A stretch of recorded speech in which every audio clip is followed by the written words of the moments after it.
Welcome to Advanced Mortgage Concepts with your host, me, Joseph J. White. Our topics of discussion in this module include 1. Financial components of a mortgage, 2. Types of mortgage products, and 3. Mortgage options. At the end of this module, you should be able to list and define the financial components of a mortgage, describe the types of mortgage repayment plans and explain the benefits and risks of each. Describe the different prepayment options available to borrowers and explain the benefits and risks of each. Describe the cashback option available to borrowers and explain its benefits and risks. Describe a combination or bundled mortgage and explain its benefits and risks. Discuss the portability option and discuss the assumability option and describe their benefits and risks. The financial components of a mortgage can be broken down into basically 6 terms. We start with the face value, and the face value is very simply the mortgage amount. The term is the amount of time that we'll have a contract with our lender before it comes up for renewal or renegotiation. The amortization is the length of time that it will take until we've paid our mortgage to zero. The interest rate, that's the amount of rent, in essence, that we're paying the lender for using the lender's money. Compounding frequency, this is the number of times during the year that the interest rate will compound. And the payment amount, as indicated, that is the amount that we will be making in payments back to our lender to repay the amount that we've borrowed. Now let's have a look at the different types of mortgage products, of which there are a few. The first 3 that we're going to look at are the partially amortized blended constant payment mortgage with a fixed rate, the partially amortized blended constant payment mortgage with a variable rate, and the partially amortized blended variable payment mortgage with a variable rate. All right, the first one that we're looking at here is a partially amortized blended constant payment mortgage with a fixed rate. The graphic that we're using begins on the far left with our initial mortgage advance. So that's going to be our first day when we initially receive funding. The line going from left to right represents the amortization. This is the amount of time that it takes for our mortgage to get paid down from our initial mortgage advance to a zero balance. Now, in addition, we have a term because this is partially amortized. The term is the amount of time that we have our initial contract with our lender, and then it comes up for renewal. If it was fully amortized, we wouldn't have a term. We would have all of the same terms and conditions for the entire amortization. But partially amortized, we do have a term. During the term, we have, in this particular instance, a blended constant payment, which means that during our term, our payment is constant, blended with interest and principal. That's the reason that this is an amortized mortgage, because the only way that we can get it to zero is by making payments of interest along with the principal that we initially borrowed. During this term, we also have a fixed rate, which means that for the period of the term, which could range anywhere from 6 months to 5 years, which is typical, although some lenders do offer 10 and 15-year terms. But during this time, our interest rate will not change. So, to recap, a partially amortized blended constant payment mortgage with a fixed rate means that during the term, our constant payment, which is a blend of interest and principal, along with our interest rate, will remain the same. Now, at the end of that term, we have some options. Our mortgage comes up for renewal, so we can refinance the mortgage, which basically means we're changing the amount of the mortgage. So we can borrow additional funds, and that's typically done to do a debt consolidation or perhaps home renovations. We can also switch our mortgage. A switch is where we transfer the mortgage on renewal from one lender to another without changing the amount that we've borrowed. And finally, we can renew with our current lender.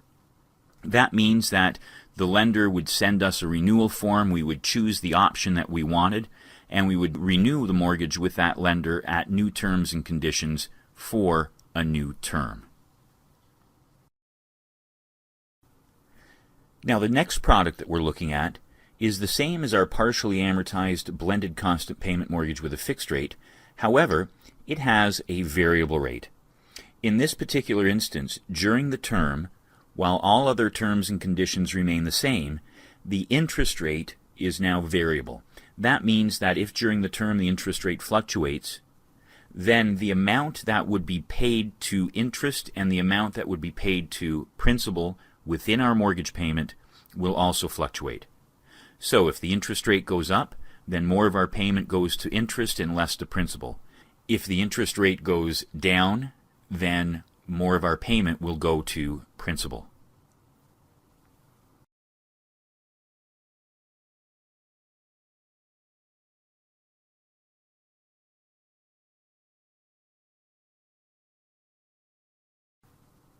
The final product in this category that we're looking at is the partially amortized blended variable payment mortgage with a variable rate. Again, just as the variable rate product, everything is basically the same.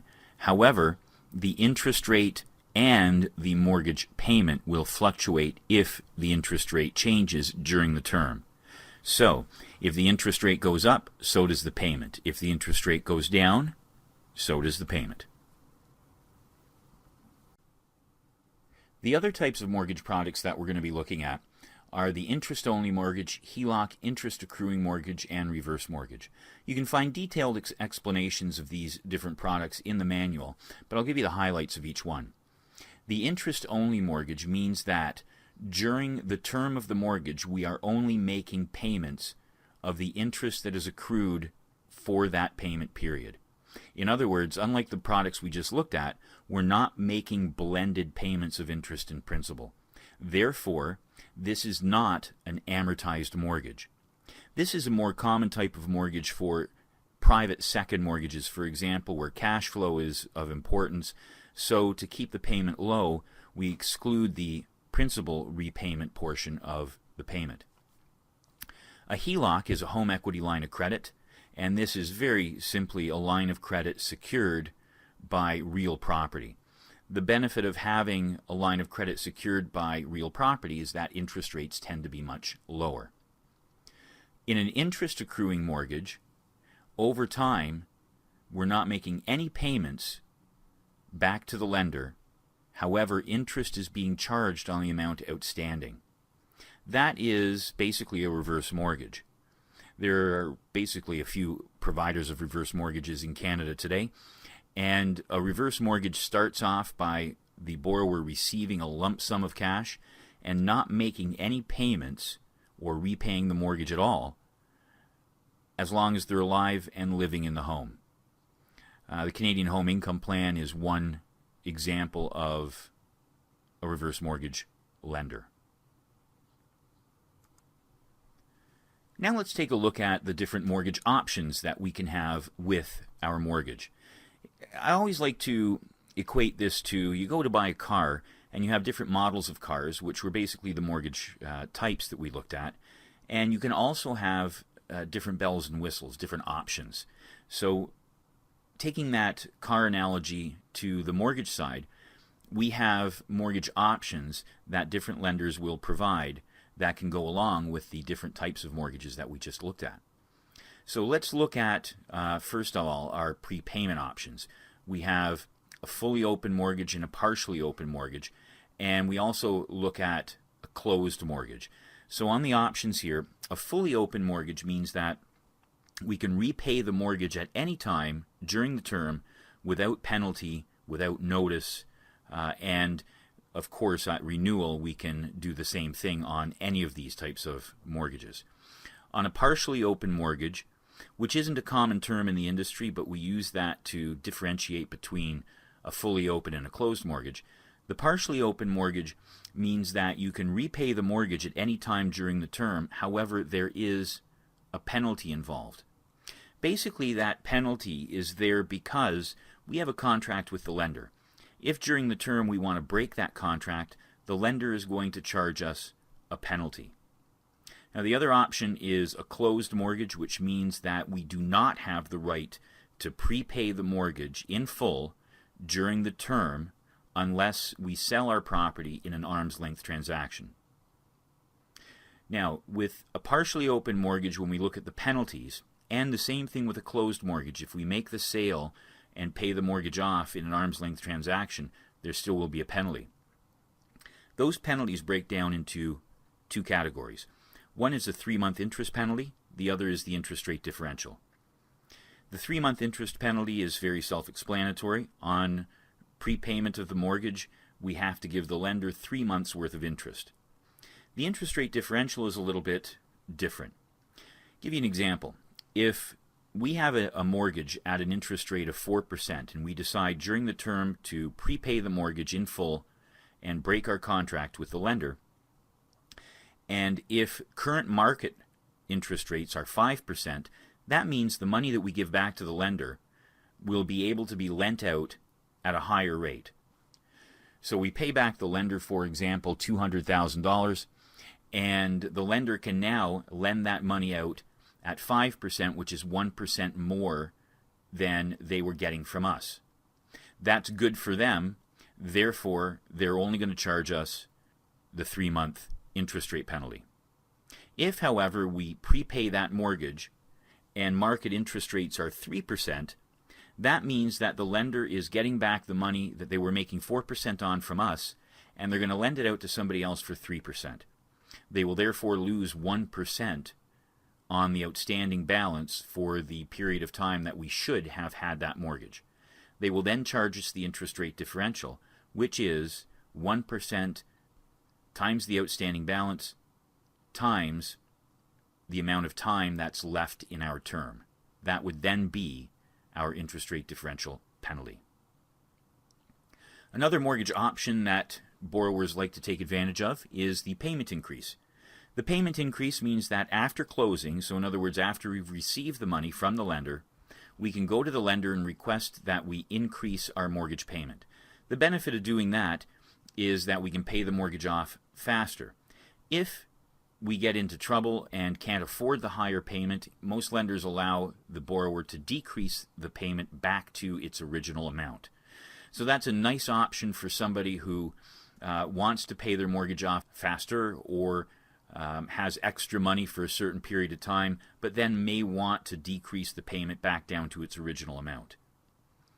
An accelerated mortgage payment is another option, and this option allows us before closing to agree with the lender to make a larger payment than is necessary on a monthly, weekly, bi-weekly, whatever the payment frequency basis is. By doing so, we will accelerate our mortgage. In other words, we'll pay it off faster. The only difference really between the accelerated mortgage payment and the payment increase is when that is agreed to with the lender. The payment increase being after the mortgage funds, the accelerated mortgage payment being before the mortgage funds. Another prepayment option is lump sum payments. That's where during the term of the mortgage, the borrower has a right to make a lump sum of cash payment to the lender, and that is applied directly to the principal of the mortgage. And as you would imagine, that would help pay the mortgage off faster as well. Now we'll look at the extended amortization. This is an option that allows the borrower to lower their mortgage payment by increasing the amount of time that it takes to repay the mortgage to that zero amount. This can be beneficial to individuals who may not have enough income to qualify at a standard amortization, which is typically 25 years. Another option is the cashback option. This allows the borrower on closing to receive an amount of cash back from the lender.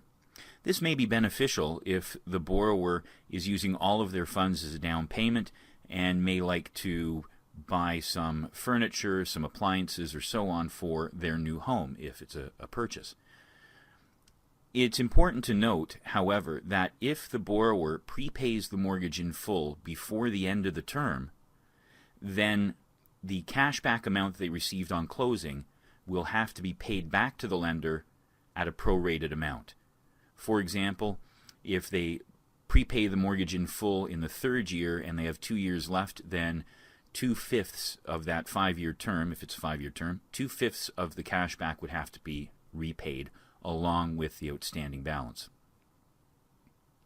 Another option is a combined or bundled option. This is simply an option that combines, for example, a line of credit with a standard mortgage. This is becoming more popular and gives the borrower some flexibility. For example, if you take out a $400,000 mortgage and part of that is a line of credit, then as you pay down your standard mortgage, the line of credit, the available credit on that line of credit, increases. That allows the borrower to pull from that line of credit without going back to the lender for another approval. Then we look at portability and assumability options. The portability option allows a borrower to take their mortgage with them to a new home. So if they're purchasing another house and they have a very good interest rate on their current mortgage and market rates are higher, then they can port or take that mortgage with them to the new property. If they're buying a larger home and need more of a mortgage than they currently have on the house they're selling, then they will have to apply for the additional funds, and the lender could do what's called a blend, and that is blending their current interest rate with the new interest rate to give them a blended mortgage rate on the full mortgage for their purchase.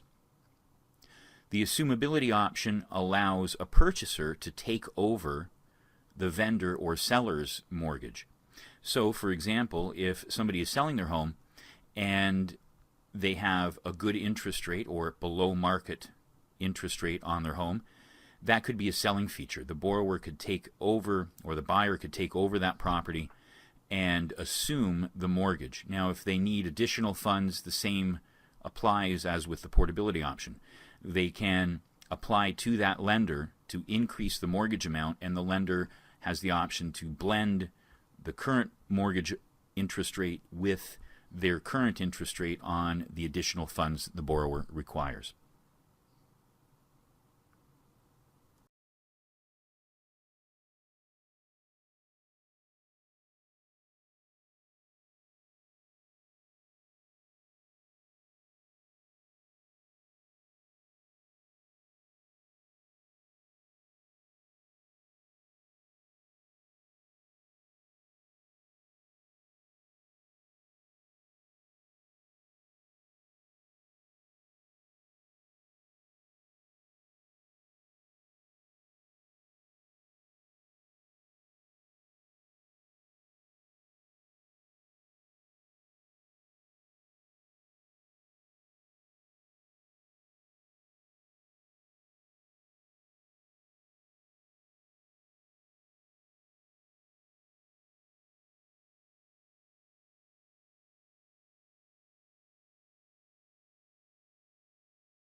And that brings us to the end of this module.